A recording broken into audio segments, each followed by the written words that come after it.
श्रीराम समर्थ. सद्गुरू श्री ब्रह्मचैतन्य गोंदवलेकर महाराज यांचे प्रवचन 26 नोव्हेंबर. भगवंताशी आपले नाते जोडावे. भगवंताचे नाम मुखातून न येण्यापेक्षा मुखे पण बरे नाही का?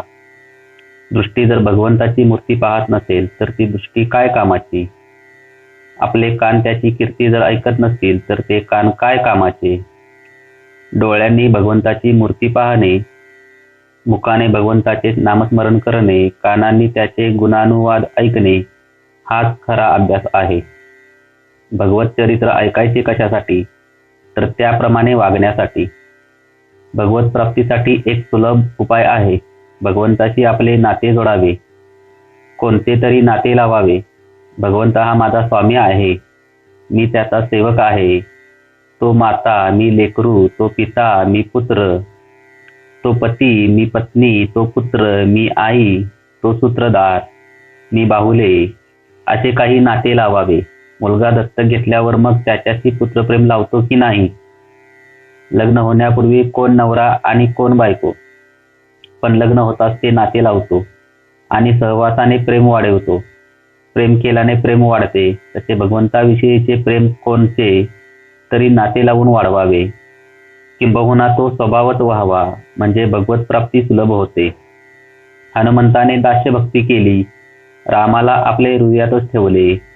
गुहकाचे रामावर तसेच प्रेम होते. रावणाने शत्रू म्हणून, भरताने भाऊ म्हणून, सीतामाईने पती म्हणून, विभीषणाने मित्र म्हणून, हनुमंताने स्वामी म्हणून भगवंताला आपलासा करून घेतलात. ज्या गावात मारुती नाही त्या गावात राहूच नये. मारुती गावात नसेल तर निदान आपल्या घरी तरी ठेवावा.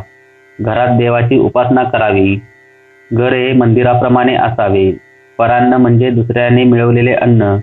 आपण घरी जे अन्न खातो ते देखील परान्नच आहे, कारण अन्नदाता परमात्माच आहे.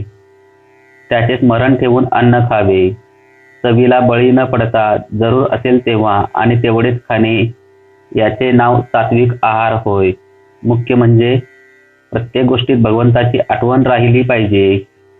मग ते खाणे, पिणे, गाणे, बजावणे, हिंडणे काहीही असो. गायनामध्ये ठरलेल्या सुरात शब्द म्हणायचे असतात, त्यामध्ये भगवंताची आठवण राहणे कठीण असते. गायन हे करमणुकीकरिता असले तरी भगवंताला अशा प्रेमाने आवावे की त्याच्या डोळ्यात पाणी यावे. राम आपल्या जरुरीपुरते कुठेही देतो, म्हणून भगवंत देईल त्यात समाधानाने राहायला शिकावे. प्रपंचात दुःखप्रसंग आले म्हणजे मग रामस्मरण होते, तसे ते सर्व काळी करावे. रामावर श्रद्धा पूर्ण असावी, म्हणजे आपली काळजी त्याला वाटते. जय जय रघुवीर समर्थ. आजचे बोधवचन. भगवंताच्या नामात राहिल्यावर त्याला आपलासा करून घ्यायला निराळे काही करण्याची जरुरी नसते. श्रीराम समर्थ.